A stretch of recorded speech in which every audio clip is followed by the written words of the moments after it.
even as we continue to work with private sector for investors in the electric vehicle manufacturing to establish production facilities in Kenya.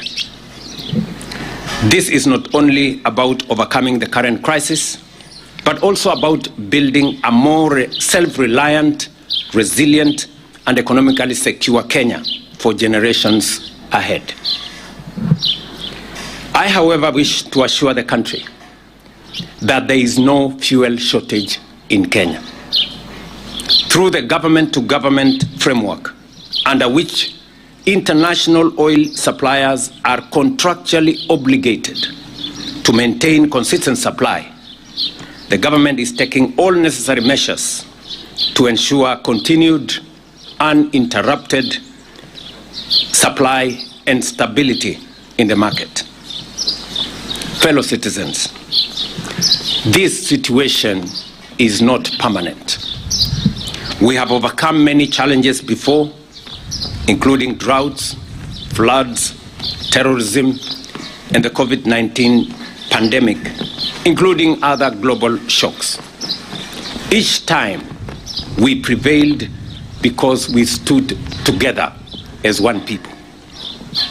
I therefore ask all Kenyans to remain calm, patient, and united. To every mother worried about tomorrow's food prices, every worker wondering how they will afford transport to work, every trader struggling to keep a small business alive, and every young person anxious about the future, I want you to know that the government of Kenya, your government, sees your struggle and stands with you. To our transport operators, drivers, and logistics workers, some of them represented by the leadership here, we hear your concerns. We respect the important role that you play in keeping our economy moving, and we will continue engaging you to find practical solutions. No Kenyan should feel abandoned at this point in time. And so, after extensive consultations with stakeholders across the transport sector, a number of critical concerns and proposals were raised regarding livelihoods, operations, and sustainability of the industry. Consequently, the government has agreed on the following measures. The Ministry of Transport will engage financial institutions and the banking sector to provide a platform for transport operators to address the financial challenges arising from the current crisis, including the possibility of temporary relief on lending terms within the sector. Many of the good people standing behind me have vehicles, transport vehicles on loan from some of the financial institutions. The government of Kenya, through the ministry, is going to engage those financial institutions so that we can seek some relief for our transport sector as we all face the crisis ahead of us. Number two, the Ministry of Transport will work together with Insurance Regulatory Authority to engage stakeholders and address concerns relating to insurance claims affecting public transport operators. There is a big issue about transport operators, despite having insurance covers for their vehicles and passengers, end up paying bills when accidents occur and insurance companies go scot-free. This is a concern we must address so that an insurance cover has to mean something when it is paid for by our transporters. I have further directed that an immediate review of both the Insurance Act and the Auctioneers Act be undertaken to conclude within the next 3 months in order to establish a more responsive and fair framework for players within the sector.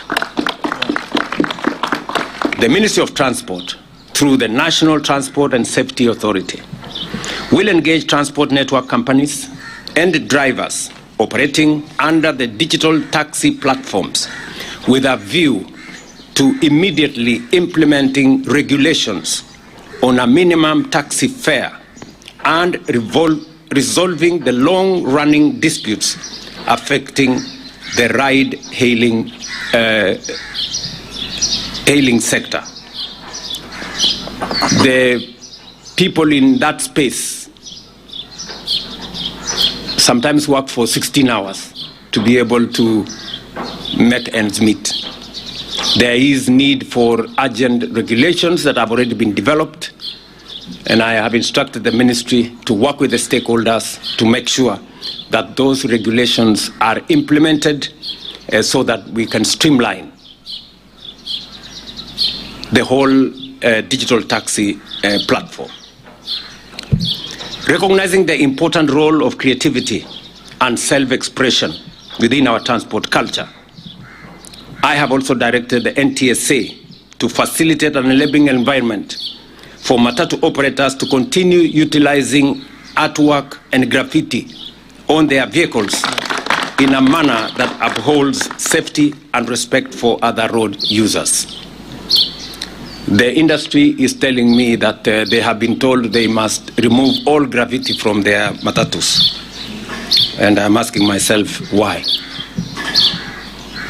The government will continue engaging stakeholders across the transport sector to develop practical and sustainable solutions that protect livelihoods and support economic activity. I therefore ask all Kenyans to remain calm, patient, and united. Let us reject division, fear, and misinformation. While every citizen has a right to express their concerns, collectively, we must reject hooliganism and all forms of violence that lead to the loss of lives, property, disrupting livelihoods, and undermining our economy. Let us use fuel responsibly, support one another, and protect our economy during this period. We will continue keeping the nation informed and doing everything possible to protect Kenyan families, businesses, and jobs. We must confront this challenge in the same spirit of unity, resilience, and national resolve that has carried Kenya through difficult moments before. Ladies and gentlemen, I know together, united, we shall overcome. May God bless you, and may God bless the Republic of Kenya. Asanteni sana. Naamini taarifa hiyo niliyotoa kwa niaba ya serikali baada ya mazungumzo na hawa viongozi wa sekta yetu ya uchukuzi ama transport. Tumefanya mkutano jana jioni wa muda, na tumekubaliana ya kwamba mahali tulipo leo kama taifa ni sote sisi tu. All right.